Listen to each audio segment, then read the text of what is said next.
Госкорпорация «Росатом» и ЗАО «Руститан» планируют построить в Коми горно-металлургический комплекс по переработке титановых руд и кварцевых песков.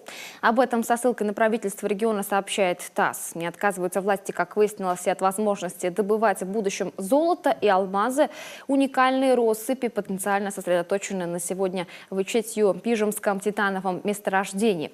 В 90-е здесь найдено более 300 алмазов ювелирного качества, которые впоследствии частично украсили в виде бриллиантов государственный герб Коми, изготовленный в 2001 году к 80-летию республики.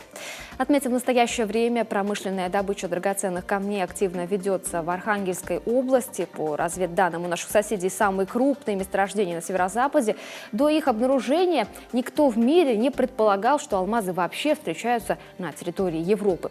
Стратегические виды полезных ископаемых служат развитию регионов в экономическом плане, говорят эксперты Росгеологии. Поэтому активная исследовательская работа сейчас проводится также в Мурманской области и в Карелии.